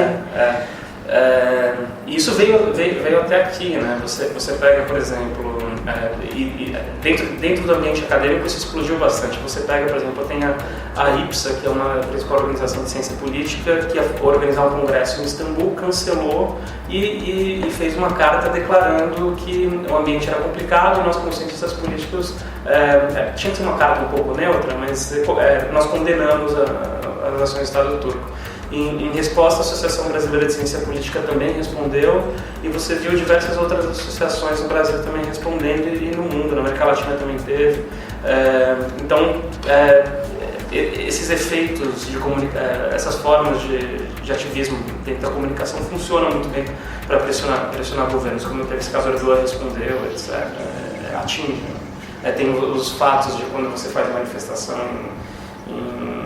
em consulados, etc. Isso costuma ter bastante efeito para o próprio governo do qual você está condenando, né? Então, em grande medida, acho que uma das ações é essa, você pressionar qualquer tipo de liderança em outros lugares fora da Turquia, onde você tem mais liberdade para manifestação, pressionar para que lideranças condenem um governo, né? Então, qualquer convencimento que você possa ter de publicização de alguém condenando a isso, eu acho que é um grande ganho ter visitas acadêmicas, né? Teve agora na América Latina lá, que o Erdogan foi visitar. No Chile. Chile, aí a mulherada foi lá, xingar, ditador, e apanharam pra caramba. Pô, e aí esses vídeos acabam rodando na internet, você fala assim, lá, que bonito, não vai nem falar. E em Londres conseguiram bloquear uma reunião do Davutoglu com o Davutoglu é tipo o primeiro-ministro. O Erdogan é o presidente da Turquia, o Davutoglu é o primeiro-ministro. A gente vai falando, a gente tem que perguntar, porque... desculpa, é verdade. Mas eu posso falar um pouco do que é o Erdogan e o Davutoglu, acho que também não precisa. Sei. Mas é bom saber, né? Porque assim, vem pra cá, vamos bater. Aí eu tô dando ideia de se vierem pra cá. É basicamente saber, tá, gente? É só uma de Ninguém falou nada disso aqui, mano. A gente só tá brincando. Seria uma pena se alguém fizesse, né? Bom, só vou fazer uma contextualização muito rápida primária do que é o sistema político turco. Mas a Turquia, quando ela surgiu como um Estado, ela surgiu como um Estado secular e passou por um processo de ocidentalização, assimilação, etc. Formar um Estado unitário. E foi principalmente por um partido, que era o Partido Kemalista. O Partido Kemalista ele dominou a política durante mais de 50 anos, né? Quando acaba a Guerra Fria, você tem um corte, você tem um vazio político de oposição que acaba obrigando esse Estado autoritário a abrir espaço para novos partidos, né? Que eram proibidos antes. Um dos partidos que surge é um partido islâmico, que era proibido e reprimido. Justamente por causa disso, foi um partido que conseguiu ter muita popularidade quando surgiu. Quando esse partido entra no poder, quem entra no poder é o Erdogan, é o principal liderança do partido. Mas ele, na verdade, é uma figura, é um pouco fanfarrônico, eu não sei se existe esse adjetivo, eu acabei de inventar, mas ele dá declarações como o Império Otomano, os muçulmanos foram os primeiros, chegaram na América antes dos portugueses, porque há indícios de que tem uma mesquita lá em uma montanha em Cuba e não sei o quê. Só que são declarações espertas. Por que ele faz isso? Ele faz uma declaração dessa, em seguida os seculares acusam o Erdogan de você é um ignorante, você fala esses absurdos e tudo mais. A resposta seguinte do Erdogan é: você vê como eles tratam nós islâmicos, eles acham que a gente não tem conhecimento, etc, etc, e pum, explode a popularidade. Essa é uma figura fanfarrônica. O Davutoglu, que é o primeiro-ministro atual, ele foi o ministro de Relações Exteriores do Erdogan. Em grande medida é o ideólogo do que seria o governo atualmente. É o ideólogo do AKP. O Erdogan é uma liderança política popular. Quem pensa hoje de um Estado, de um projeto do que deveria ser a Turquia e a região é o Davutoglu, que é um cientista político renomado e foi conhecido no mundo todo nos anos 80, e quando se tornou primeiro-ministro botou em prática um projeto que é um projeto que chamam de neo-otomanismo, é retomar a influência da Turquia nas regiões otomanas, nas regiões do Império Otomano. Um dos exemplos é os Balcãs, que a Turquia está presente nos Balcãs, está presente no Cáucaso, volta a estar presente e não estava no norte da África, nessas regiões. Em grande medida, a política que é feita, e isso consegue ser feito no pós-anos 90, com esse vazio político que se coloca, é um golpe de oportunidade, até do Davutoglu, que percebe que existe, que os Estados Unidos incentivou diversas milícias islâmicas na região, e que um partido islâmico na Turquia poderia se aproveitar de todo esse levante islâmico de certa forma, que teve na região, poderia se aproveitar disso para ter influência sobre a região. De certa forma, começou a fazer isso. A Primavera Árabe e as tensões na região acabam ruindo esse sistema. Só um detalhe, que é curioso saber, uma das principais bases do Davutoglu é um autor grego, que ainda está vivo, que tem influências nazifascistas, assim. E é um puto historiador, apesar de ser um puto historiador, como dados, ele é conservador e tem influências nazifascistas, e ele é um dos que reconhece, ele é um dos que forma essa ideia de que tem que se recompor uma nova zona de influência turco-grega, ele ainda fala, né? Eu desconfiei desde o princípio, hein? Desconfiei desde o princípio. Pois é, exato. É um projeto nazifascista. Mas é um projeto que seria turco-grego. Isso é uma curiosidade que às vezes passa um pouco, confunde um pouco, porque você fala, como assim o Império Turco-Grego? Turcos e gregos não se dão bem, né? Mas na verdade tem toda uma teoria por trás para mostrar como se fosse a mesma coisa, etc. E em certa medida os conflitos entre Turquia e Grécia, apesar de você ter uma história muito longa, eles são recentes, eles são pós-45, quer dizer, pós-Primeira Guerra e conflitos por regiões, conflitos no Chipre, etc, etc. Há toda uma narrativa civilizatória, mas de fato, quando você vê os estados, eles estão preocupados com questões muito respeito ao território, etc, etc.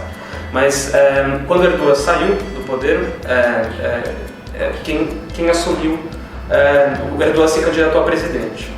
É um regime parlamentarista lá. Quando Erdogan se candidatou a presidente, colocou o Davutoglu como primeiro-ministro. É o primeiro momento na história da Turquia onde você tem dois do mesmo partido e onde você não tem, de acordo com a Constituição, você não poderia ter diálogo entre os dois. Na verdade, o presidente tem que garantir a Constituição, ele não governa, quem governa é o primeiro-ministro.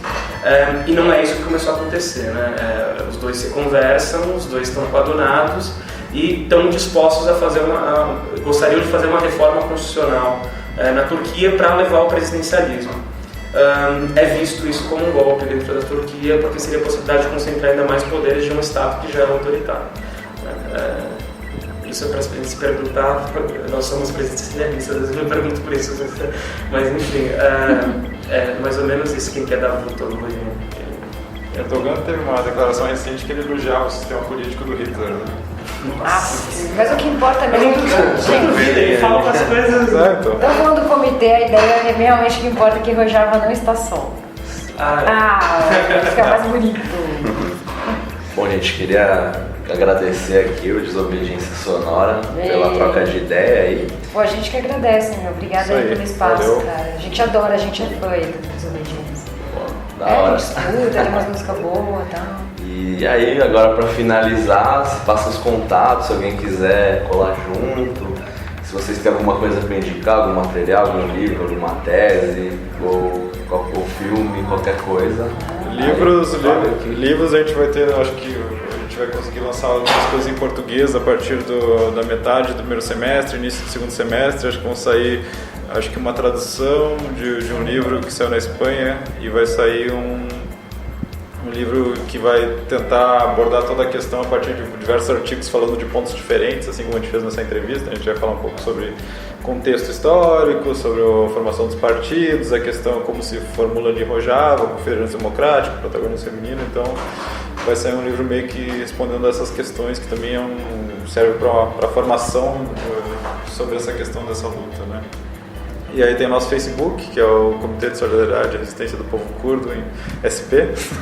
Tem um e-mail, né? Tem um e-mail, que é o Comitê Solidariedade Curda@gmail.com, que aí qualquer coisa, a pessoa querendo entrar, participar do comitê, nos manda esse e-mail explicando quem ela é, o que ela acha que poderia contribuir, qual movimento que ela atua, enfim, esse tipo de questão, né, pra gente começar a conversar, e acho que é isso. Isso, assim, a gente vai fazer uma série de debates ainda, né, mais questões abertas aí, pra quem quer ter alguma formação, começar a entender. A gente tá também montando um site, né? Sim. Que já tá pronto, mas é muito difícil, porque no meio disso a gente tem um monte de coisa pra fazer, pra pesquisar e tal, e todo mundo tem outros trampos, tem outras coisas, assim, se a gente pudesse viver do comitê, assim, incrível, mas não dá, porque é tudo classe trabalhadora, tudo oprimido, tudo ferrado na vida. Se a gente tiver que formar uma autonomia aqui, né? Tá difícil. Então, cara, tá treta, eu não sei nem plantar batata.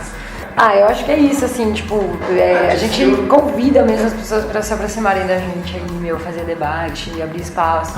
Eu esqueci, provavelmente a gente vai ter uma mostra, a gente vai passar alguns filmes curtos, vai ser uma mostra, acho que na USP, que vai passar filmes sobre o Oriente Médio, na África, e vai ter, acho que 1 ou 2 filmes curtos que vão passar, e pro segundo semestre a gente quer fazer mais uma mostra. Claro, porque a gente não quer ficar limitado só à USP, né? Essa não é a ideia do comitê, não seria, nunca será. Então a gente quer fazer uma mostra aí que seja mais itinerária, assim, né? De repente a gente pode passar em comunidades, né? De repente chamar umas salas legais aí, quem quiser fornecer umas salas pra gente, fica a dica. Ia ser muito legal, né? Então a gente vai ter mais ações aí.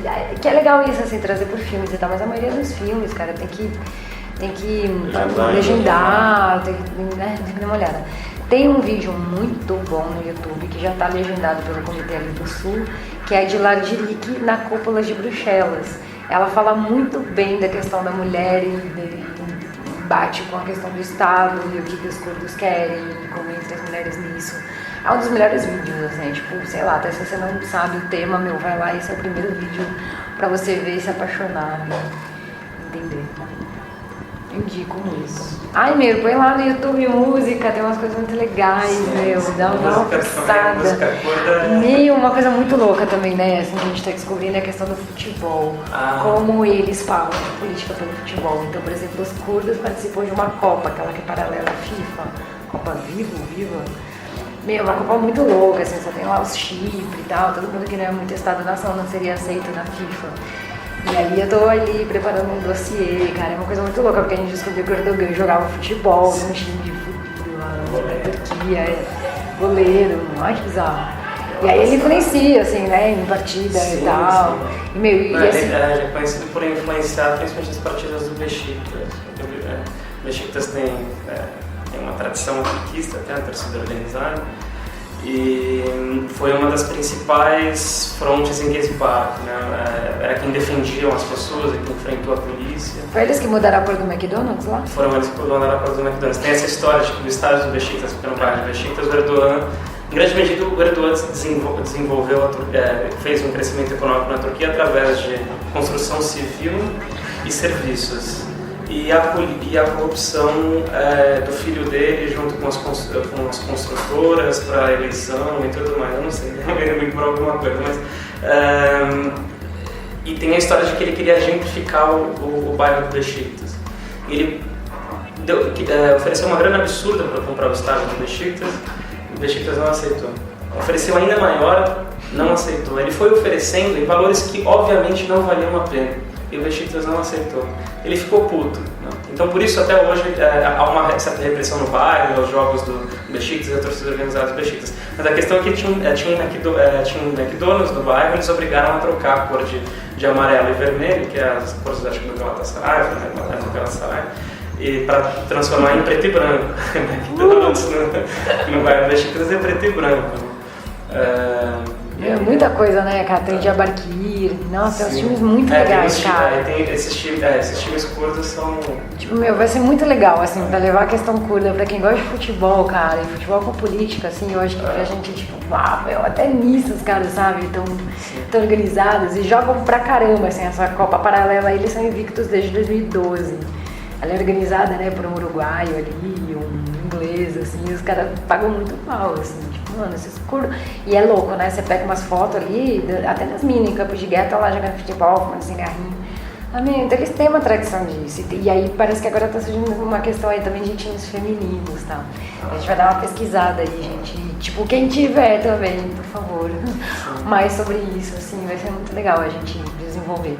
Pô, vamos trazer, né, a questão política pelos outros meios aí, vamos fazer uma coisa legal também, não vamos só ficar chorando, tá ruim.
بلي قولي لي بلي قولي لي بلي قولي لي بطمنا كردايا بطمنا كردايا جوز لكينا فجكينا سبجكينا نقوري جاني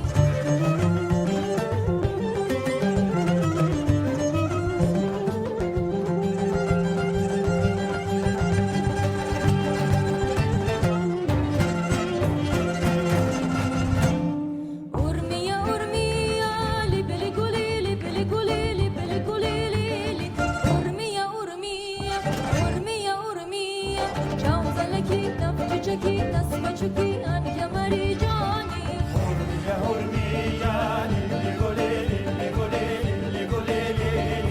أرميا أرميا أرميا أرميا جوز لكينا فجكينا سبجكينا نقوري جاني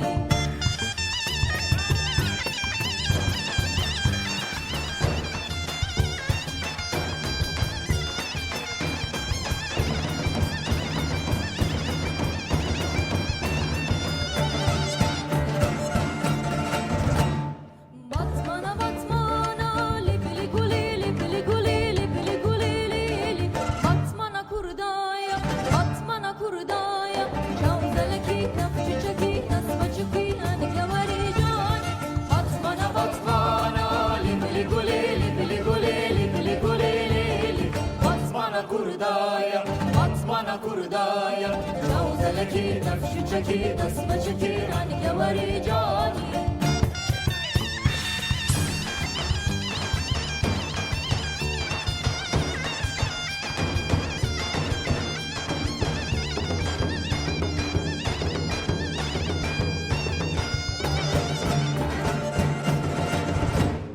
أردشة أردشة لي بلي قولي لي بلي قولي لي بلي قولي لي أردشة أردشة أردشة أردشة جوز لكينا فجكينا سبجكينا نقوري جاني أردشة أردشة لي بلي قولي لي بلي قولي لي بلي قولي لي أردشة أردشة أردشة أردشة جوز لكينا فجكينا سبجكينا نقوري جاني